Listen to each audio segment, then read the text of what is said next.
नमस्कार मित्रांनो, मी सूर्यकांत आपल्या सर्वांचं पुन्हा एकदा सहर्ष स्वागत करतो. कृषी डॉक्टर या शेती निगडीत मराठीमध्ये माहिती देणाऱ्या YouTube चॅनलमध्ये.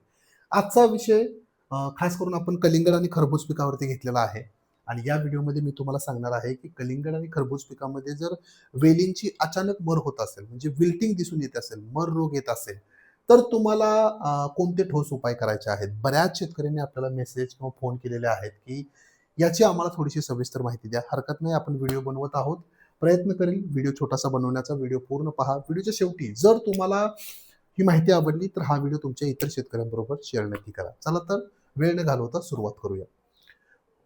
पुढे जाण्या अगोदर नेहमीप्रमाणे एक छोटीशी सूचना देतो. मित्रांनो, तुम्हाला तर माहितीच आहे आपल्याकडे वेगवेगळ्या पिकांचे शेड्यूल आहेत.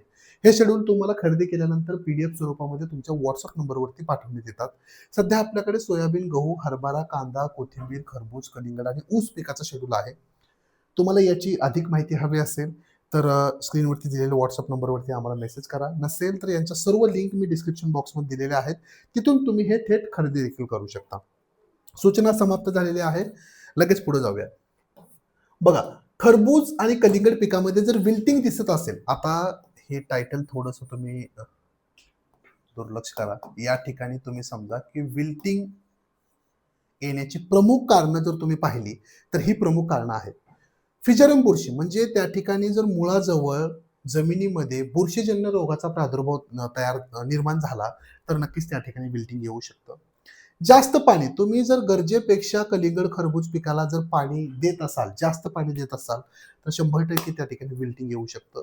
बऱ्याचदा कलिंगड आणि खरबूज पिकामध्ये निमॅटोडमुळं म्हणजे सूत्रकृमीमुळं देखील विल्टिंगचा प्रॉब्लेम जाणून आलेला आहे. तापमानात अचानक बदल होत असेल, म्हणजे अचानक तापमान वाढले किंवा अचानक टेम्परेचर कमी झाले, हा देखील एक प्रमुख कारण असू शकतं. आणि एकाच जमिनीमध्ये वारंवार वेलवर्गीय पिकं घेणे, म्हणजे कलिंगड, खरबूज, दोडका, कारले त्याच प्लॉटमध्ये तुम्ही सारखं घेत राहणं. तर ही काही कारणं आहेत कलिंगड पिकामध्ये, खरबूज पिकामध्ये विल्टिंग येण्याची. पण यातलं प्रमुख कारण जर मला मी पाहिलं तर बुरशी आणि पाणी. 2 खूप महत्त्वाच्या गोष्टी आहेत.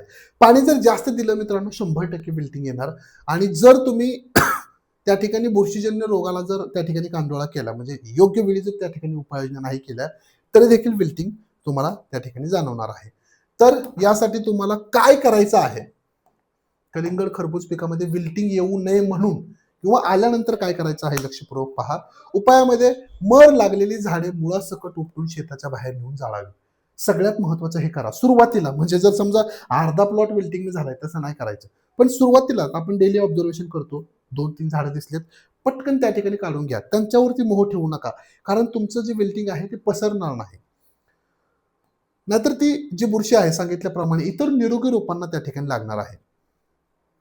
विल्टिंग काळामध्ये युरिया अतिशय संतुलित पद्धतीने वापरायचा आहे. युरियाचा अत्यधिक टाळायचा आहे. कारण यामुळे झाडांच्या पेशी मऊ पडतात, रोग वाढतो, रस शोषक किडीचा प्रादुर्भाव होतो. म्हणून युरिया अतिशय संतुलित पद्धतीने द्यायचा आहे. गरज नसेल तर देऊ नका.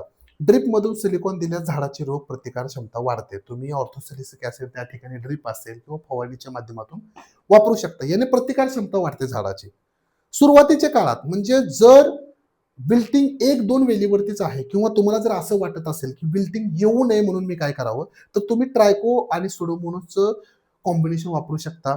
500 ग्रॅम ते 1 किलोपर्यंत तुम्ही वापरलं तरी चालेल, काही अडचण नाही. म्हणजे 1 किलो ट्रायको, 1 किलो सुडोमोनास 200 लिटर पाण्यातनं 1 एकरसाठी जर तुम्ही ड्रिपनं सोडलं, तर मित्रांनो ही समस्या तुम्हाला जाणवणारच नाही. मी बरेच प्रयोग केलेले आहेत. एक शेतकरी होता दर 15 दिवसाच्या अंतराने ट्रायकोन सोडत होता. विल्टिंग कसलंच आलं नाही शेवटपर्यंत. कारण हे मल्टिप्लाय होणारे जीवाणू आहेत. म्हणजे ही मित्र बुरशी आहे जी मल्टिप्लाय होत राहते, वाढत राहते आपल्या जमिनीमध्ये आणि जी काही शत्रू बुरशी आहे त्यांना नष्ट करण्याचं काम करते. म्हणून रासायनिक बुरशीनाशकांची, जीवननाशकांची गरजच पडली नाही. हरकत नाही. आता हे सगळं झालं. हे प्रिव्हेंटिव्ह मध्ये आहे. आता समजा प्रॉब्लेम जास्त आहे तर काय करायला पाहिजे? बघा, मी तुम्हाला 2 कॉम्बिनेशन सांगणार आहे. पहिलं कॉम्बिनेशन आहे blue copper 500 gram, streptocycline 12 gram. हे तुम्हाला 200 लिटर पाण्यातनं 1 एकरसाठी सोडायचं आहे. ठीक आहे? 200 लिटर पाण्यातनं 1 एकरसाठी सोडायचं आहे.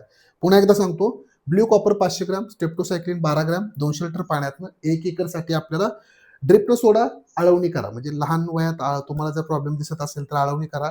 प्लॉट मोठा असेल तर ड्रिपनं सोडलं तरी चालेल. पहिला पर्याय. दुसरा पर्याय काय आहे? एलिएट 500 ग्रॅम, कासोबी 500 मिली, ह्युमिक ॲसिड 500 ग्रॅम. 200 लिटर पाण्यासह आपल्याला 1 एकरसाठी याची ड्रिपनं सोडायचं आहे. आता दोन्ही पण वापरायचे का? तर नाही. 2 पर्याय मी तुम्हाला दिलेले आहेत. थोडा प्रादुर्भाव कमी असेल तर ब्ल्यू कॉपर आणि स्ट्रेप्टोसायक्लिनचं कॉम्बिनेशन वापरा. प्रादुर्भाव जास्त असेल तर तुम्ही एलिएट आणि कासोबीचं कॉम्बिनेशन वापरू शकता. म्हणजे एक बुरशीनाशक आहे आणि एक जीवाणूनाशक आहे.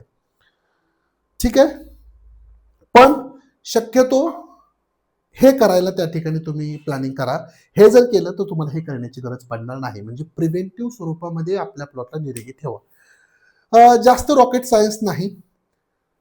तुम्ही थोड्याशा गोष्टीमध्ये बदल केला तरी विल्टिंग खूप चांगल्या पद्धतीने तुम्ही कंट्रोल करू शकता. अ, तुम्हाला ड्रेंचिंग तर करायचीच आहे, म्हणजे ड्रिपनं तर सोडायचंच आहे, परंतु त्याच वेळेस तुम्हाला एक फवारणी देखील घ्यायची आहे. फवारणीमध्ये तुम्ही रोको 20 ग्रॅम, इसाबियोन 30 मिली, 19-19-19 100 gram, silicone base sticker 5 milli.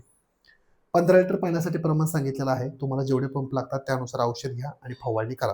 म्हणजे कसं करायचं बघा, सुरुवातीला आळवणी करा आणि 1-2 दिवसाच्या फरकाने फवारणी करा. म्हणजे दोन्हीकडून तुम्हाला त्या ठिकाणी प्रोटेक्शन मिळणार आहे. ठीक आहे, मला वाटतं की कलिंगड खरबूज पिकामध्ये विल्टिंगसाठी कारणे आणि ठोस उपाय तुम्हाला समजले असतील. याच्या व्यतिरिक्त तुम्हाला आणखीन काही माहिती हवी असेल, कलिंगड पिकाचं, खरबूज पिकाचं शेड्यूल हवं असेल, तर सुरुवातीला मी त्या ठिकाणी तुम्हाला माझा WhatsApp नंबर दिला होता.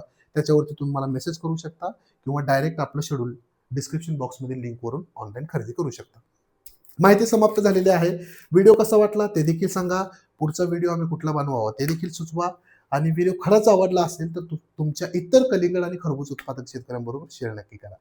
धन्यवाद.